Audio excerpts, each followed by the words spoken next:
Hi, it's Steven Sylar here. On the 18th of July, I'm really looking forward to presenting my 3-hour live stream hosted by the Physical Performance Show, Sustainable Training for Attainable Endurance Goals. Get your tickets today, and I will see you online. We are thrilled to be hosting acclaimed sports scientist Dr. Steven Sylar, forefather of polarized training, on an upcoming 3-hour live stream event in July. Dr. Sylar, during this live stream, will cover 4 key areas around sustainable training for attainable endurance goals: intensity distribution for long-term performance development, interval training, periodization and peaking, training monitoring to support the process, and Q&A time. To register for this live stream, jump over to pogophysio.com.au/Dr. Sylar, and from just $49, you can learn from one of the world's most preeminent sports scientists around all things endurance training. The ticketed price includes post-live stream recording, a workbook, and of course, live Q&A time with Dr. Sylar himself. I think you're not over-focused, you're not under-focused, but you're in that sweet spot that you know.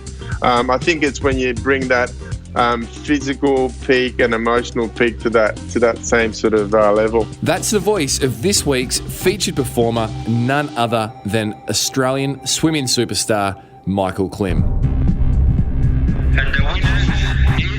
Failure is not an option. I've had my ups and my downs.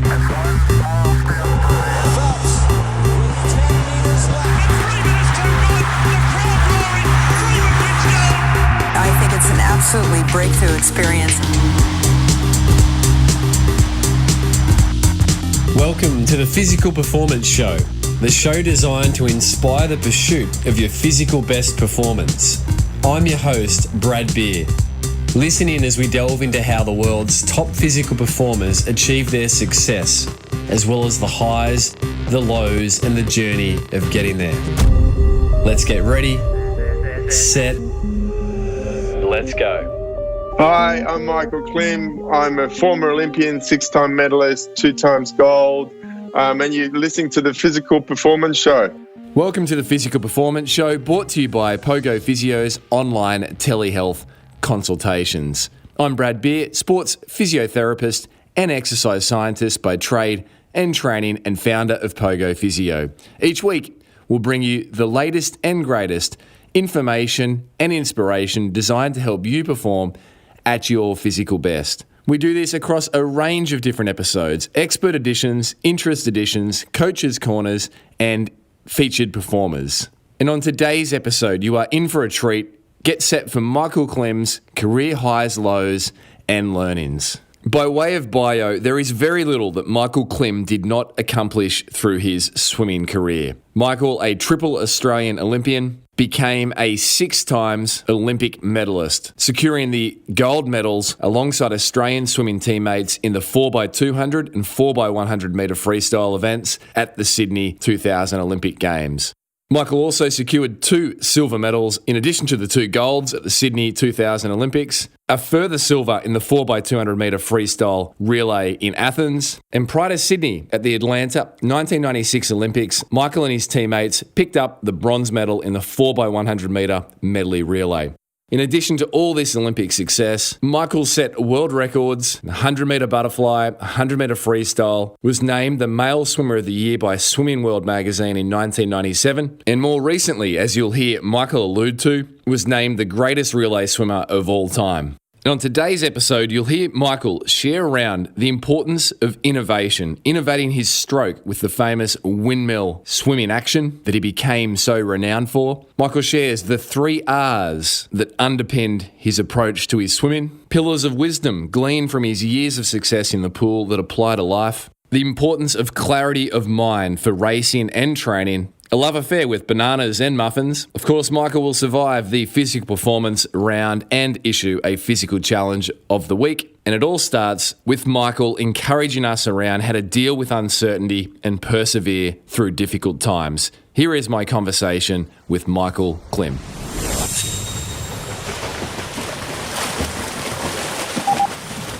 Michael Klim, this has been something that certainly sat on my wish list in doing this show for the last 4 or 5 years, for many years. And here we are, and the irony is here we are on a day unlike any other in modern history.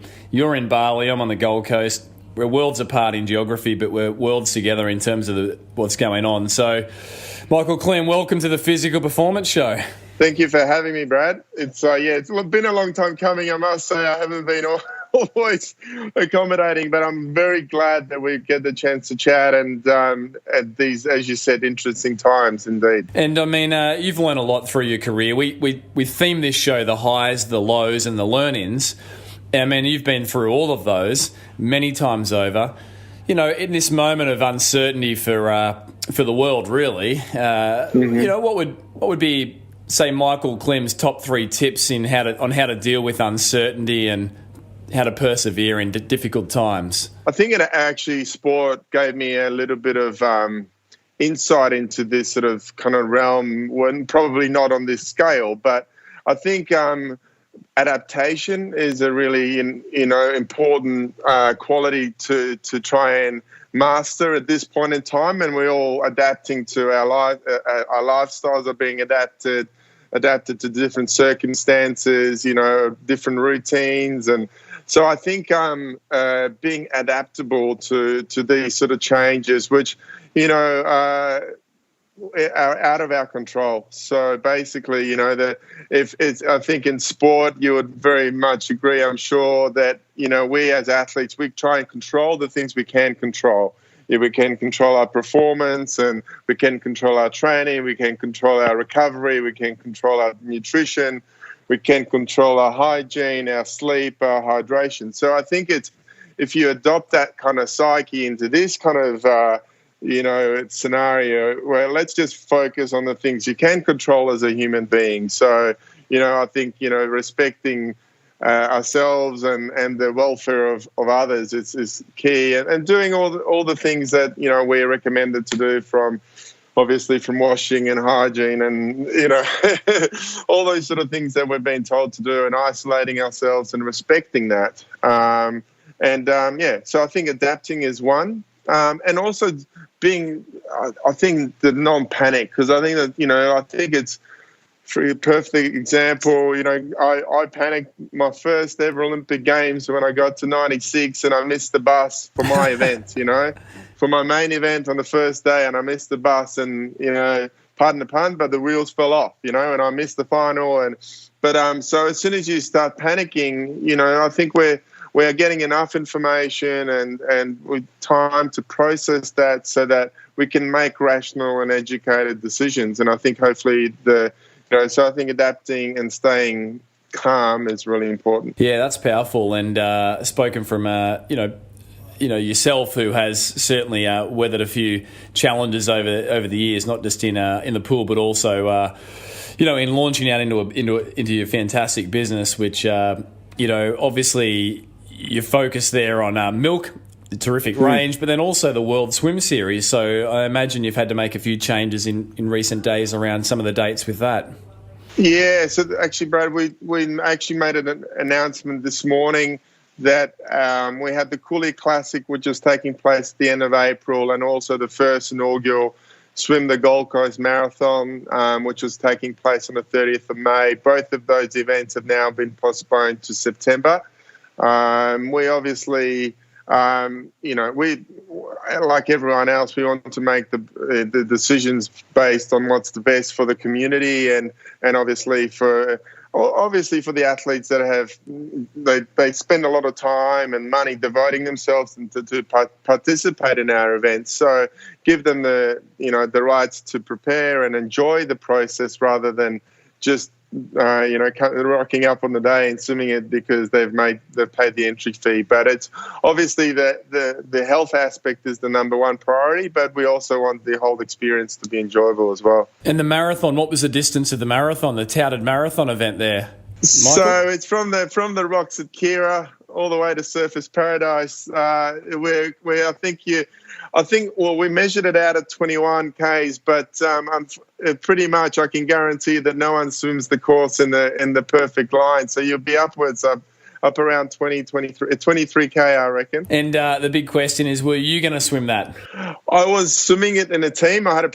we assembled a pretty strong team. We had Andrew Lauderstone, an ex-Olympian, bronze medalist in 100 butterfly, turned CrossFitter. We had Sam Shepherd, who had won the Rottnest swim last year. So he was our gun, actually. He was going to carry the whole team. And we had Kendrick Monk, who's also an Australian Olympian. So I was looking to, one, sharing that experience, and two, obviously, hopefully getting close to the podium. Well, it'll just have to wait. But I thought you were going to say there, Klimmy, that you might be pulling out your 4x100m freestyle gold medal compatriot Ashley Callis, who's Gold Coast based. But well, you would actually. The funny thing is, Chris Feidler has got a team in it, and he's swimming with his daughter and a couple other Sydney-siders. So they've already entered. So hopefully they will continue to, and they'll come up in September. So we'll probably go head to head now. I got to convince Ash to enter a team as well. So we'll see who's. Well,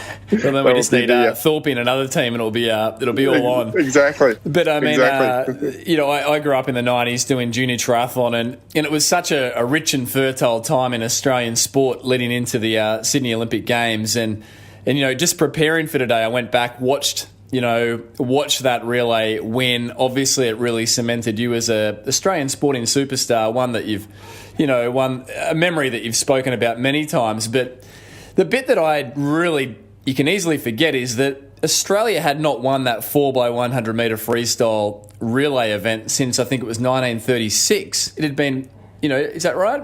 Well, actually, Australia had never won it because that event was only included, I think, in the 60s. So I think we might have won the 4x50, but there was never a 4x1 that the Americans had lost. So we'd never won it. We've never won it, and the Americans have never lost.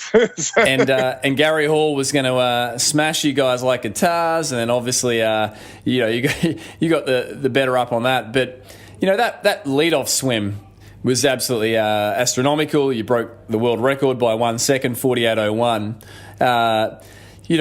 What was going through your head on the block as the whole eyes of the nation were on you, the expectation of the nation? There was a rising sentiment from what I could gather amongst you guys in the relay, but also the team, the Australian swim team, that you could do it. So the gun's about to go. What's going through your head? Can you remember? Look, we had a pretty interesting lead up to that event because Thorpe had just won the 400 freestyle about an hour and a bit beforehand, and he'd swum down, and he had a suit malfunction where he brought 4 suits to the pool. He wore one in the 400.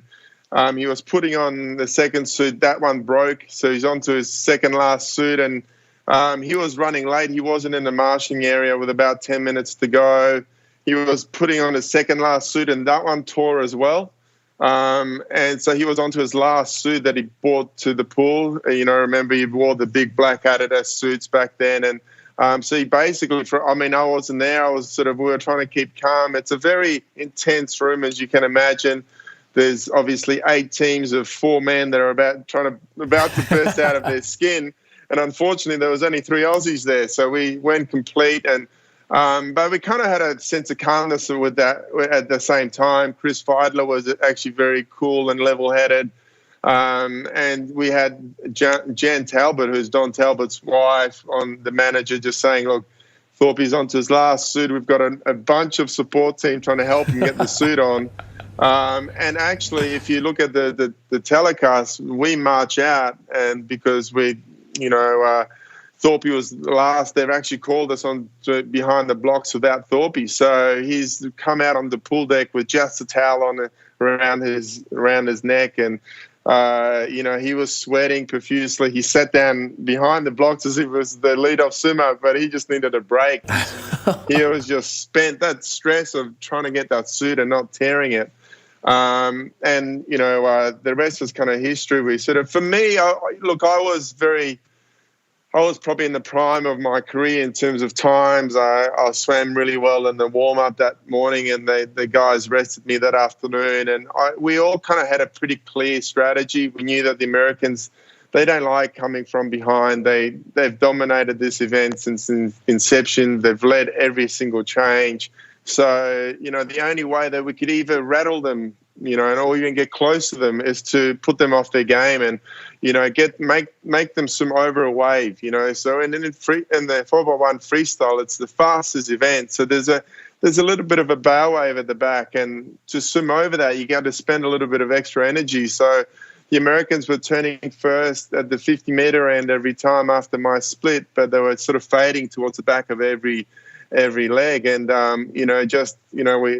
we're very fortunate that plan did come off, and, we just focused on that. We try to get a lead, and the boys just decided, let's just back end every 100. And that was our strategy. Just that last 15 meters was key. And if you look at that relay, we kind of swim away from the Americans in the last 15 meters every time. Yeah, just what a memory for obviously, the relay team members, yourself included, but, the nation, and really the swimming world still talks about that, I think, as one of the all-time races. It was something. And then obviously the guitar smashing really belonged to you, Klimmy, at the end. And I think you earned the heart of every Australian that you hadn't at that point. So I think Michael Klim, I think guitar smashing, and I also think windmill stroke. Yeah. And I remember, I think every kid that was swimming in Australia or perhaps around the world at that time, when they saw your heroics there and in Perth at the World Championships in 98, at some point tried to do the Michael Klim straight arm windmill.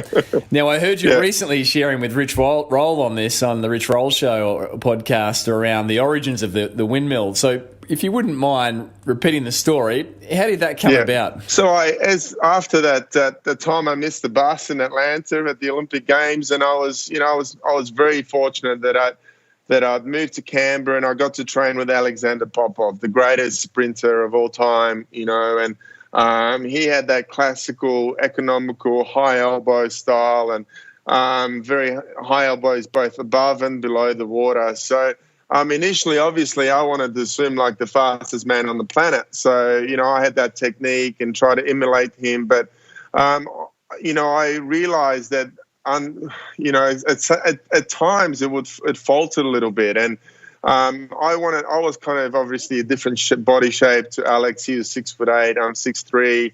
I sort of came from a background of other sports. I played tennis and basketball and water polo, and so I was kind of athletic. I had a pretty good explosive power. So I thought, after that disappointment of Atlanta, I wanted to, revolutionize myself and innovate myself as an athlete. So the things that I had to change was, my mental sort of approach before the races. So, I knew and I accepted the fact that I got nervous and got the occasion got better of me. But also my stroke it wasn't as solid as I wanted it to be. And I felt that I could develop a stroke that also worked with the development of the suits at the time, because the Speedo was working very intensely on creating the fast skin suit, and we're almost changing the body composition that we had. So I could keep my body a lot straighter, a lot tighter throughout, both the freestyle and butterfly. So, it was actually a drill in swimming, in training, I should say, was dolphin kick freestyle drill. And then we also used dolphin kicks with a straight arm drill. And then, I was swimming pretty quick times with dolphin kick and straight arms and, pushing 24 seconds for a 50. And then one time I just tried it with freestyle kick and straight arms, and just pushing 24 seconds pretty easily. So I kind of felt quite natural. There was a great inertia in my stroke, and there was good momentum. And it wasn't, people think it's quite taxing, and it's actually not more taxing than any other stroke. It looks like it. The underwater part was, I'd still try to get on top of the stroke and sort of propel myself over the top. There was kind of, so I guess I needed to develop something that was solid and it suited my physique. And now looking at some of the greatest swimmers in the world, from Manadou to, Cesar Cielo to, Eamon Sullivan, a lot of the guys that we watched and set world records adopted that technique, which I'm kind of pretty chuffed about. Yeah, and I mean, I think we can't overlook the fact that it was a risk of some sorts, right? It was a gamble. You were executing in training, but it wasn't like you've had a forerunner to model off like some of the contemporary swimmers have with yourself. So there was an innovative spirit. What did Gennady, did he lean over the pool one day and say, that's it, you're not changing? Or was he more happy to let you just choose? Yeah, look, Gennady Turetsky, so to give you guys a bit of a background on him, he was a son of a Russian general, a very well-educated sort of guy, had a degree in physiology and physics. And so for him, biomechanics, and he was so passionate about it. So he was able to, he recognized that, his strength was building a bespoke program for each athlete that we had in our squad. So, he was actually quite keen on working with the suits and all the underwater. He helped me develop my underwater strength to, from literally not being non-existent to being probably my strongest part of my race. So, so Gennady, we were always working on the 3 hours, the rhythm, relaxation, and range. So if you look at, with the straight arm, I was able to maintain a really good rhythm from stroke to stroke. My range was really long as well. And being relaxed too. It's almost like throwing a cricket ball over every single time. So I was just keeping those 3 hours, keeping it simple. And so Gennady was very much sort of, I think he was in the leading sort of, edge of that sort of whole progression of the sport.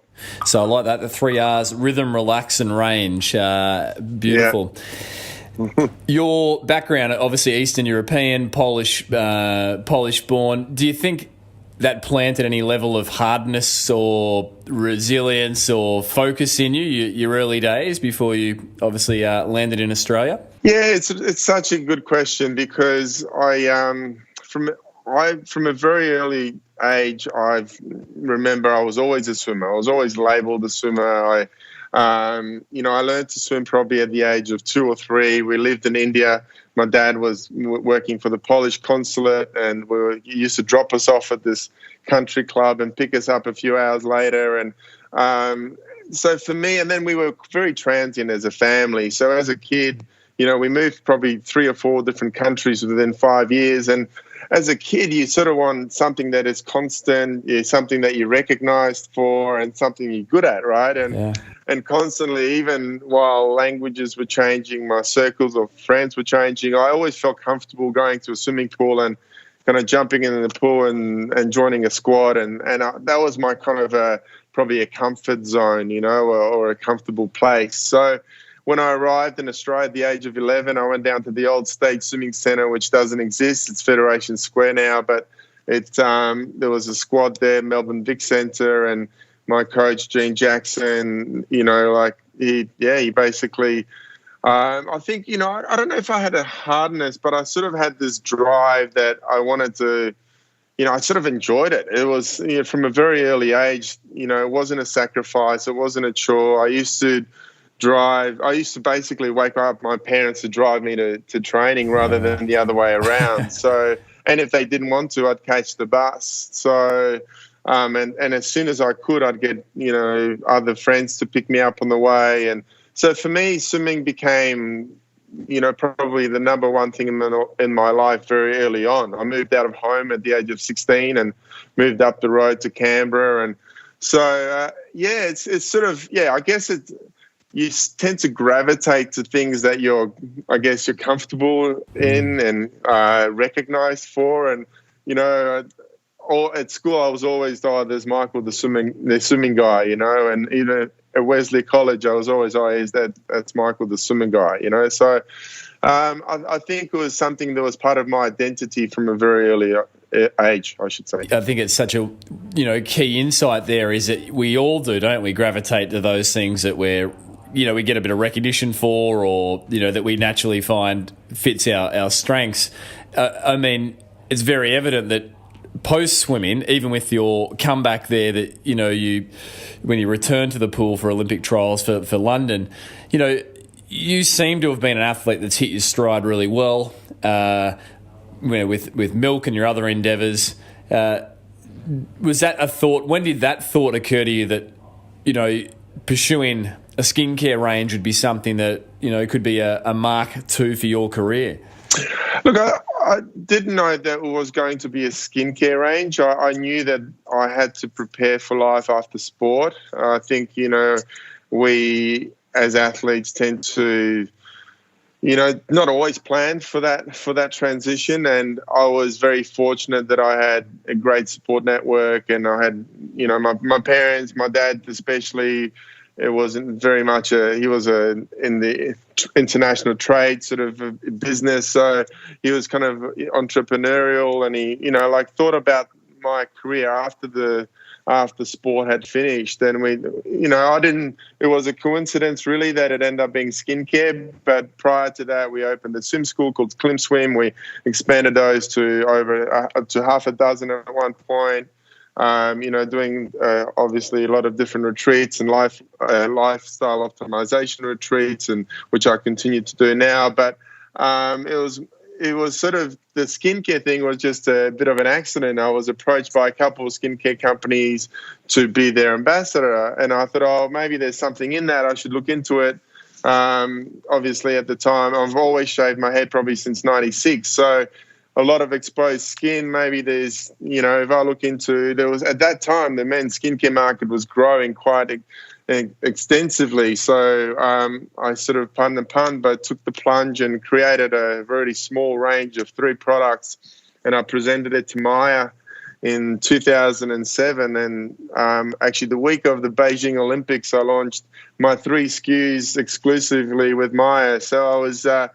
They love the concept of having a skincare range made for Aussie men by another Aussie bloke, which is a pretty simple sort of concept, multifunctional, easy to use products. I learned a lot since, in that period ago, almost 12 years now. So it's been an interesting journey. I want to ask what you've learned, but you couldn't, if you're talking to the Australian male who doesn't naturally or easily connect with skincare, if you wanted to change perception, you could not have picked a better, role model than Michael Klim. And as you say, your trademark, apart from the windmills and the guitars, has been your shaved head. And so, and the fact that you're 6'3" and just, built like anything, mate, I think it does break down a lot of barriers there. So I'm curious, what did you learn? What have you learned over 11 years with the milk journey? And I've heard you say it's been harder than swimming. Oh, absolutely. It's been, I think, when as an athlete, I think I had such a great team. I was very fortunate to have, obviously, the team from the RAS and best masseuses, biomechanists and coaches and nutritionists. And, also a great team of colleagues from, the likes of Thorpe and Hackey. And, we in a great era. And I think as an athlete, you tend to be quite selfish. Everything you do is to ultimately to improve your own performance. We did develop I think in the Australian swim team, a bit of a selfless attitude where we were very supportive because we were more probably resourceful than other nations. But probably I'll just touch on probably, let's say 3 or 4 or 5 pillars that I took out of swimming, that because I had no tertiary education, but I had to apply that into business. So for me, it was always from day one. I started with 1 employee to, probably at max at around 13. It's all about the team, and having, people talk about a value-driven business, but I think for me it was always about having a very, not hierarchical. I think, I like people that are, giving with their ideas, their enthusiasm. And so I think the team was very important. We spoke about how I innovated myself as an athlete after disappointment. I think as a brand, I've learned that we continually have to evolve. So from even right now, we're going through a massive transformation, how we're going to market in the next sort of 6 months, because obviously through Corona, we had a plan. We need to completely revise that. So you need to adapt and other means. I think knowledge, and it's another thing that I touched on probably at the start of the show. The more you know about yourself and the more you know about your competition, the better decisions you can make in, say, periodization and planning and forecasting. So that is probably the biggest thing. I had no idea what a profit and loss sheet was or a cash flow or any. I still fudge my way through most of it, but I have a better idea now. But I think, a lot of the time you go on gut and intuition, which is great. But I think ultimately when the business grows and you become a 7-figure business, you need to make these decisions that are calculated and supported by facts. So I think knowledge was a big one. And then, for me, I tried to, obviously I had this great passion for swimming and seeing how fast I could, or how far I could push my body in that sport. Was, I won't lie, it's hard to sort of say, oh, I recreated that passion for skincare, because it's, that was never really a passion of mine. But it was certainly a challenge to see how I could create a brand. And now we've got a brand that's for babies, for women, and for men. We sell in 13 different countries through different channels. So for me, it was a challenge to how I can create a brand that's solid and brand that can, we've been lucky to stand the test of time. We've gone through probably the life cycle of a business that most businesses go through, where it's your personal money, and then you ask for, I invested pretty much. I put my house on it really. I got a loan and all that sort of stuff that people do when they start their own business, and it's a lot of pressure. Then we, got a private equity investment, and we kept growing, and we, the business had changed partners along the way, but it does, there is probably, there's never been an easy period, let me put it that way.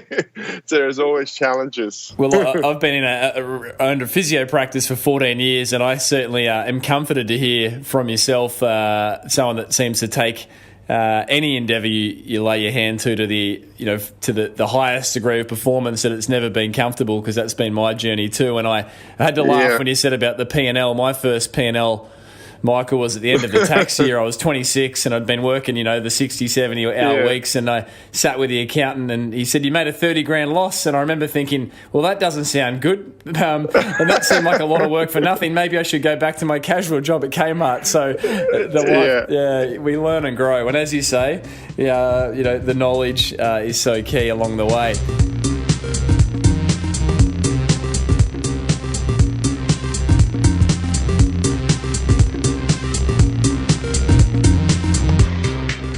You're listening to Australian swimming star Michael Klim sharing on his career highs, lows and learnings. Support for today's show comes from Pogo Physio's online telehealth consultations. If you are an endurance athlete, runner, triathlete, swimmer, cyclist, rower, bothered by the frustrations of injury, Pogo Physio's 45-minute online telehealth consultations delivered by myself and the Pogo Physio team can be a terrific solution. To find out more about Pogo Physio's award-winning services, including our telehealth consultations, jump over to pogophysio.com.au. For now, let's jump back with this week's featured performer, none other than Michael Klim.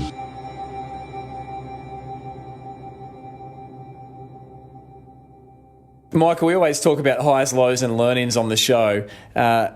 Let's do the high, but then let's juxtapose it with the darkest day in your career, your swimming career. So the highlight for you was what? Oh, it's really hard to put it down to one, because I've had some personal highs, being named Australian Athlete of the Year in '98 after Perth, and breaking the world record in the 100 fly. From a personal achievement that year, winning 7 medals at the Com Games and then 7 at Worlds, and walking away as being the fastest swimmer in the 100 fly. For me personally, that was probably a great achievement, and I never, got close to those sort of tallies after that. But when it comes to, we touched on I was recently named the best relay swimmer ever by the World Swimming magazine.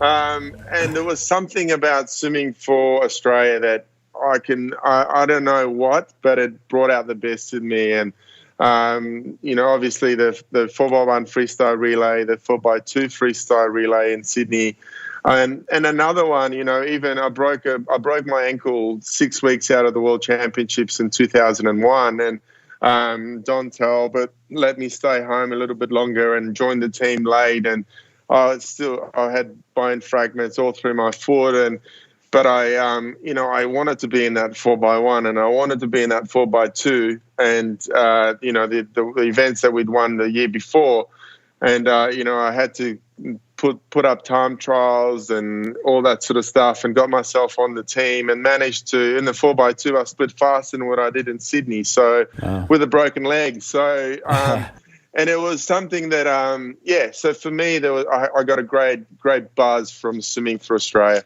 Well, how did you break the ankle? I have to ask, with the physio hat on.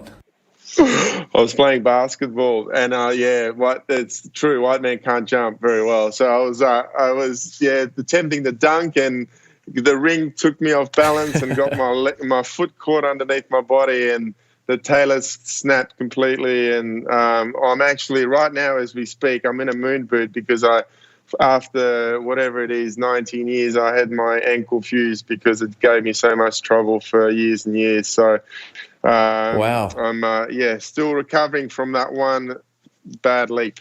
That's how we've been able to catch up. You've finally slowed down for a moment. The talus is that's a fairly decent injury. It's a significant injury. So for you to get up after that and claim your spot really is quite something. Wow. I thought you were going to say a skateboard like your fellow team member Kendrick Monk. You have to laugh. It's never the sports that the athletes get injured in. It's all the other things.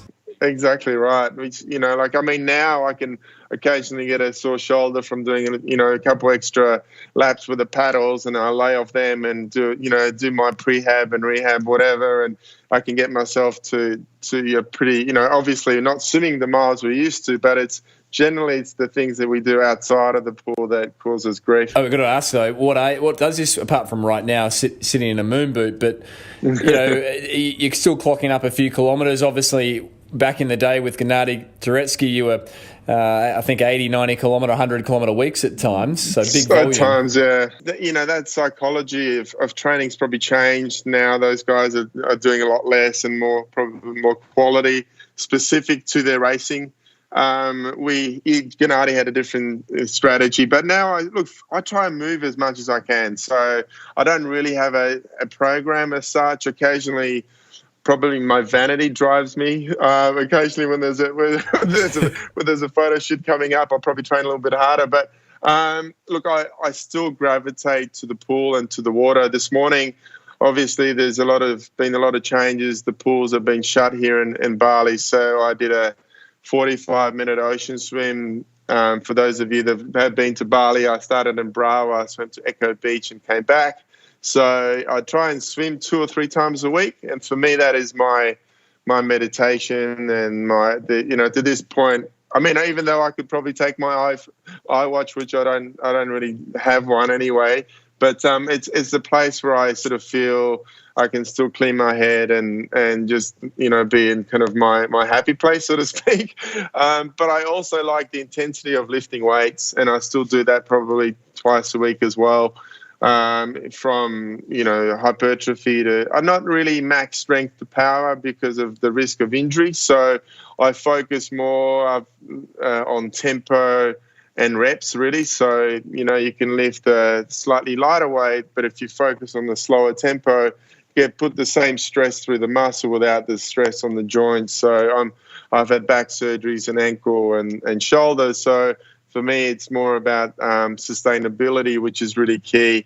And then I think, throwing in incidental exercise, I've got 2 mat surfers in the family, my daughter and my son.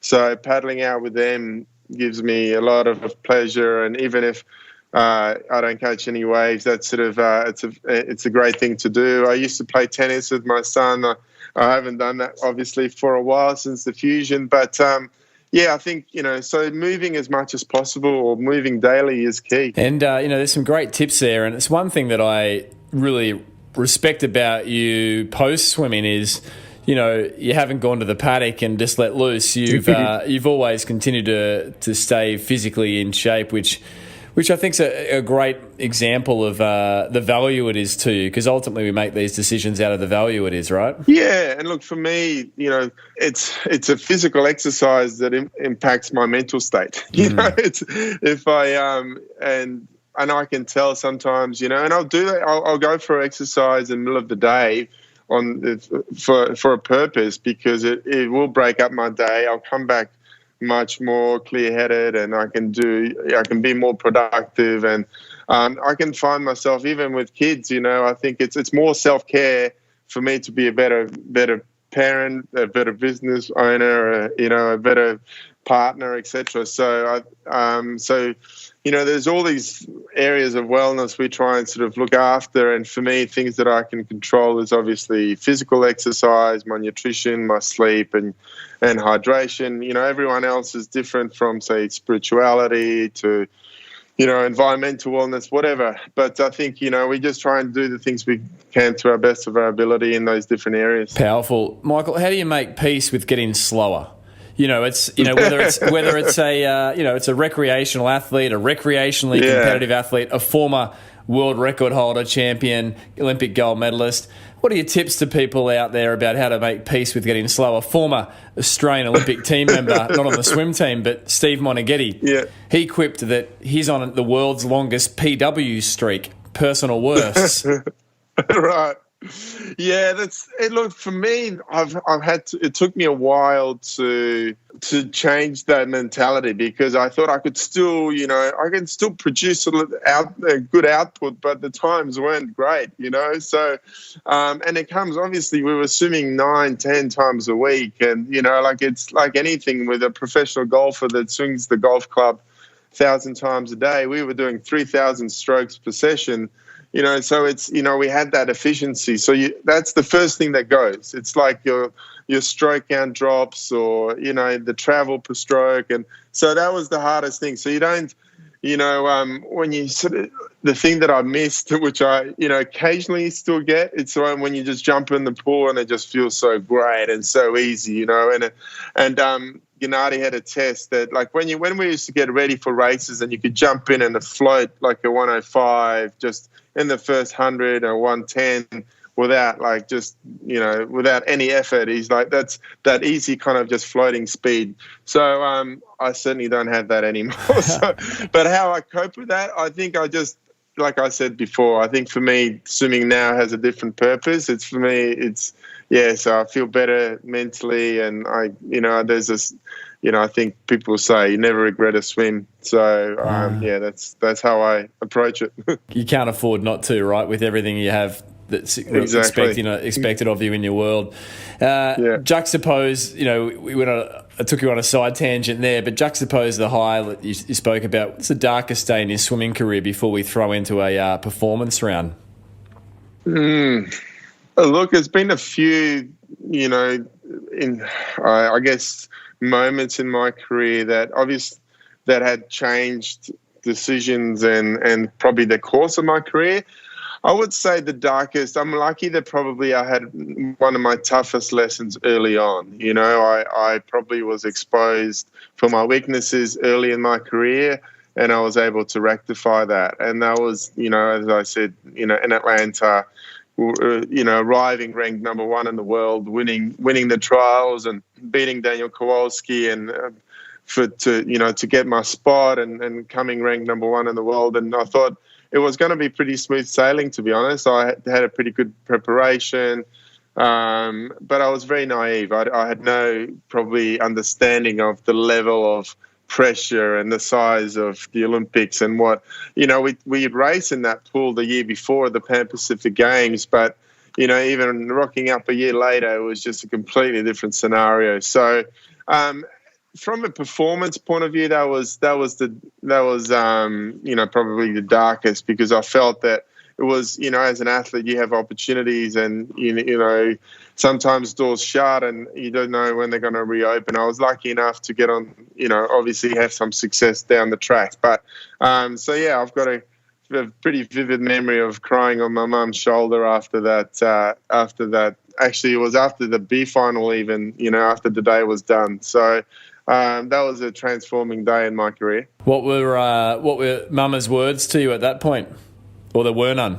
Look, I can't remember, to be honest, but they were always Mum's always super supportive, and certainly for me it was never lack of effort. It was it was more just almost my issue sometimes is I tried too hard and would over race and would be tense up a bit. So so I think for Mum, as I can't remember now, to be honest, what she said back in '96. Mums don't need to say anything, do they? Yeah, I think I was just crying, and so she just comforted me. But I thought she might have said, "Easy float in speed, Michael. Easy float in speed." That's right. No, look, fantastic. The physio in me needs to know before we throw that performance round. But the back and the shoulder surgeries, what was the story with those? So the shoulder surgery was actually, and it's, as a physio, you would appreciate this and understand this. So when I broke the ankle, I started experiencing some back problems. It sort of unbalanced me in the water and probably on land, and so I ended up having a prolapsed L4 and 5 discs, and so that took me out of the 2002 Commonwealth Games. Coming back from that back operation, I started experiencing some shoulder problems. So, I had that chain, right, from ankle to back, and then the opposite, it goes left ankle, lower back and right shoulder. So across the line, I was started experiencing some shoulder problems, which I ended up having a torn labrum, which is, for those you can probably explain better, but it's like the suction cap in your shoulder that keeps your humeral head right in the right spot. And if you tear that, you get some instability. So I had a couple of repairs on that, but that was all manageable, and I was very fortunate that everything else was kind of either just more mechanical things from little falls or whatever, but they were the main kind of 3 injuries that I had in my swimming career. You're listening to Australian swimming sensation Michael Klim sharing on his career highs, lows, and many learn-ins. If you missed last week's episode, it was an expert edition rating off the charts. Return guest, acclaimed exercise scientist, sports scientist, Dr. Steven Sylar. Dr. Sylar shared around COVID training tips for endurance athletes, marathon racing and pacing, and so much more. Here's a little snippet of Dr. Sylar sharing on episode 219.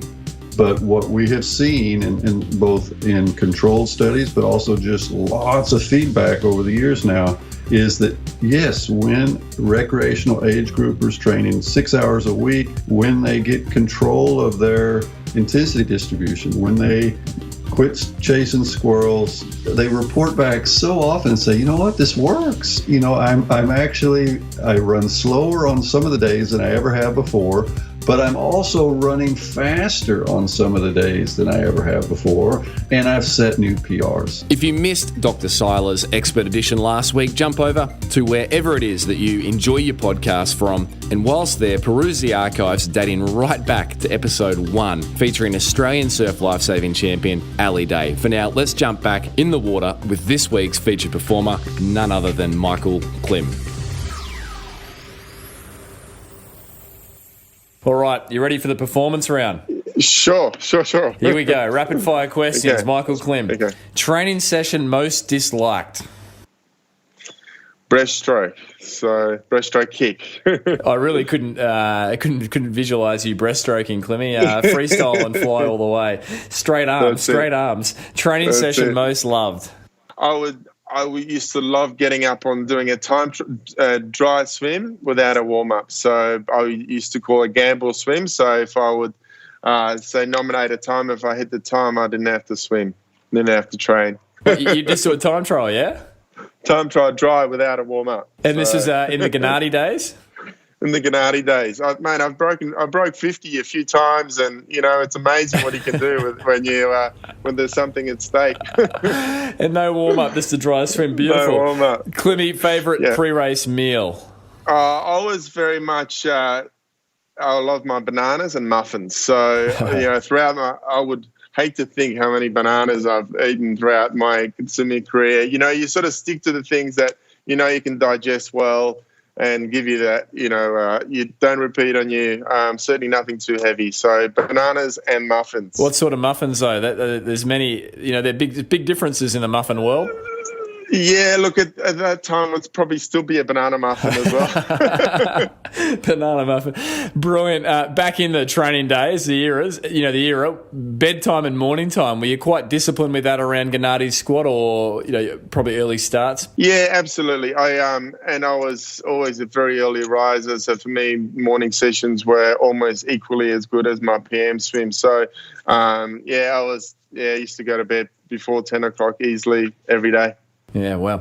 Who is the athlete that you most admire and why? Wow, I knew you were going to ask me that. Probably both. Like, I look at now, the Roger Federer and the Rafa Nadal, how they've been able to sustain both of them.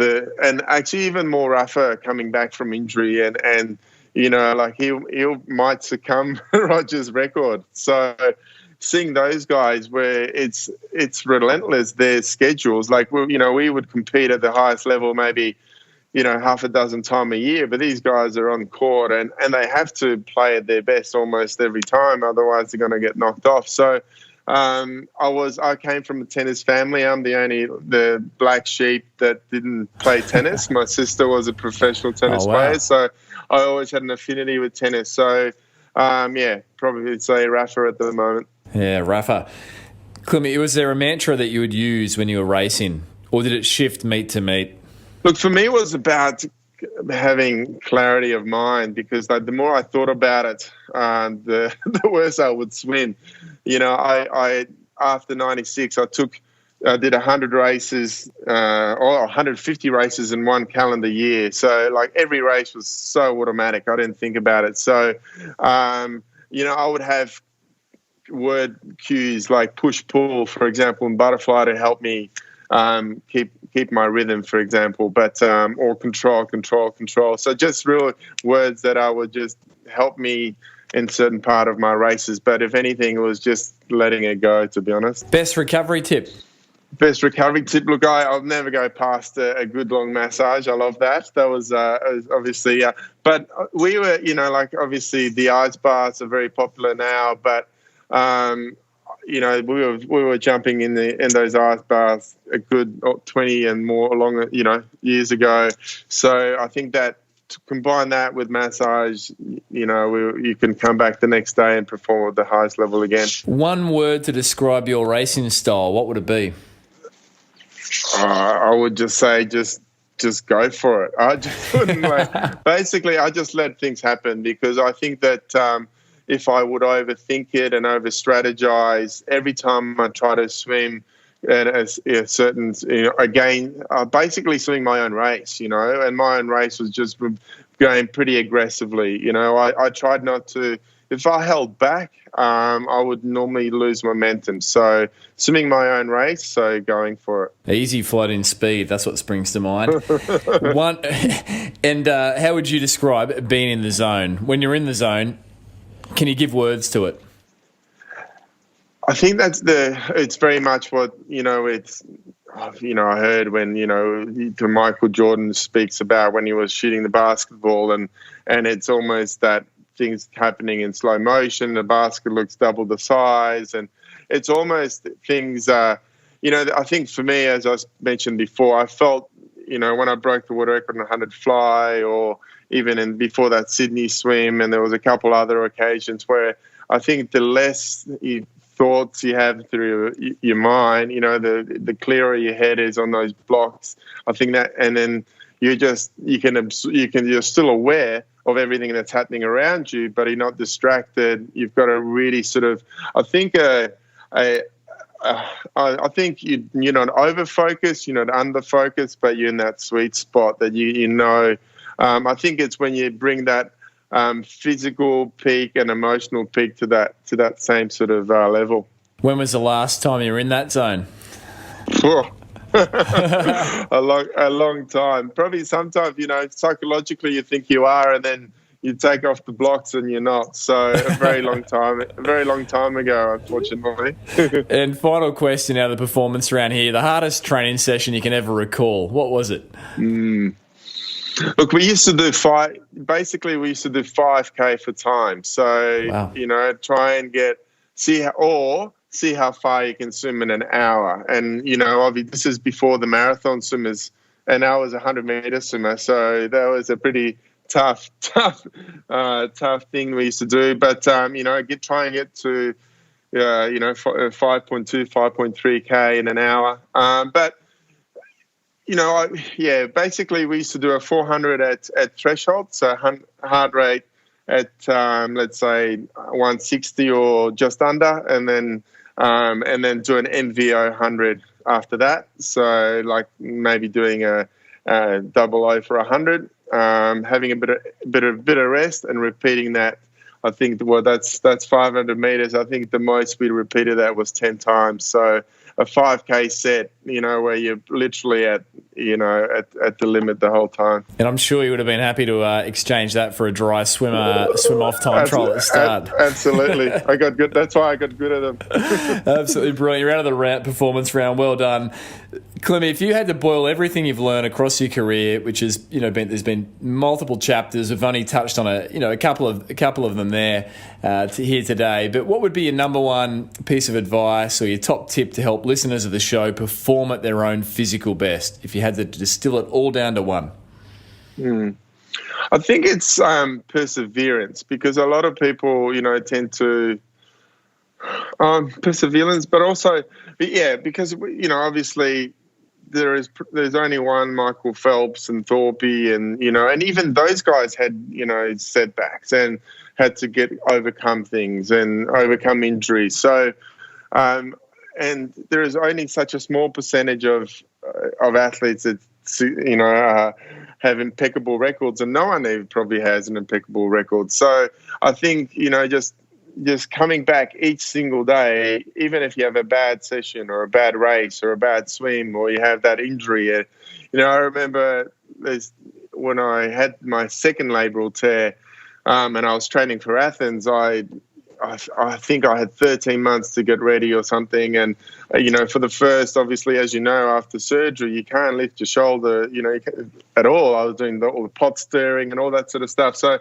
I basically kicked for a good 2 to 3 months straight, just with a snorkel and looking at the bottom of the pool. So I think it's psychologically coming back and staying within your own, that swimming fraternity. So thinking about what you can do rather than what you can't do. So for me, perseverance would be the key, because you just never know what's going to happen the next day. Yeah, or in the world, right? So perseverance, persevere. Well done, Klimmy. Finally, every guest of the show issues listeners with a physical challenge for the week.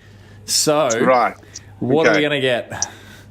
So I've been, and this is a friend of mine who got me to do this. We did this recently. So hypoxic breathing is back in the day was very important. Obviously, in the 100 free or 50 free, in a 50 free, some guys don't breathe at all. Some take a breath with about 20 to go just to get the body position up. But now I'm using hypoxic breathing for a bit of mindfulness, but it has great physiological sort of benefits, I find anyway, and practice some free diving, whatever. So a friend of mine, Tim LaForest, he challenged me at the end of a set to do 100 with only one breath. So at a certain pace. So for those of you that out there doing laps, trying to do a lap, or say even doing 50 meters with one breath only, I think that's for the week. This week, let's just focus on taking one breath per lap. There's going to be a few people turning blue in the face. And Michael, top skin tip. I mean, what do we need to know about our skin that we don't appreciate? Look, I think I've always, obviously I've created a brand for guys, and I'm a bloke, and I keep it, I'm just in the same boat as everyone else. I like to keep it simple and not with no fuss. So for guys especially, we've got thicker skin with skin that's got more oil. It's more oily. And probably the best, ingredient that we can use is SPF. So I think if we can protect with SPF, nourish with the moisturizer, and keep our skin clean. So obviously removing the dead skin particles or oil, or keeping the pores clean. And that's your anti-aging routine. It will keep you looking fresh. But protect, nourish, and clean, I would say, would be my top 3 tips. I love top threes. So top threes: protect, nourish, clean, and go get yourself some Klim skincare. You do not look like you've aged much at all, mate. You're a great model for aging and Masters Health. So well done, Michael. And thank you for your contribution today. It's a big time in the world, and certainly wish you all the best for the future. Likewise, thank you, Brad, and stay safe and stay clean.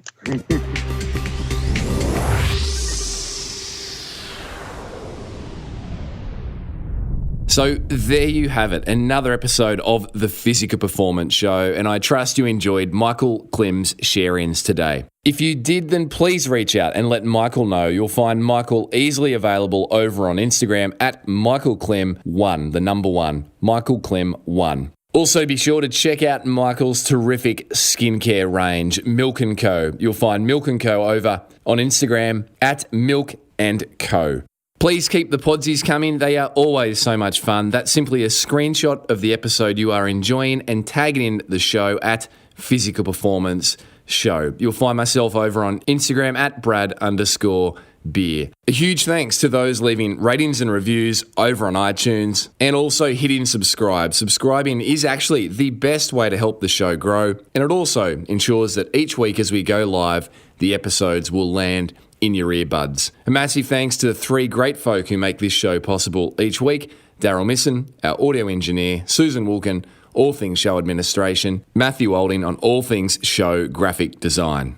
If you are yet to register for the upcoming July 18th Dr. Steven Sylar live stream event, Sustainable Training for Attainable Endurance Goals, then be sure to jump over and secure your place. It's filling up fast. Tickets are available from just $49 Australian dollars, including a workbook, a post-event recording sent to every registrant, and live Q&A time with Dr. Steven Sylar, forefather of polarized training himself. Jump over to pogophysio.com.au/Dr. Sylar livestream. Now, coming up on the Physical Performance Show, we keep the featured performer theme going. And next week, be sure to be tuning in to hear from Somalian-born, US-based, 5 times US Olympian Abdi Abdirahman. Abdi's story is remarkable. In February 2020, Abdi qualified for his 5th US Olympic Games team at the US Marathon Olympic Trials. Abdi finished in 3rd place, just behind prior featured performer Jake Riley and Galen Rupp, who took the win. The significance of that achievement was that Abdi became the oldest American Olympian to date at 45 years of age. And on next week's episode, Abdi shares his tips for athletes to endure and succeed, and a bunch of highs, lows, and many learnings. Following Abdi Abdirahman's featured performer, we'll be jumping over to acclaimed researcher and therapist Ebony Rio on all things 2020 tendon injury management. Until then, keep pursuing your physical best performance. I'm Brad Beer, and this has been the Physical Performance Show.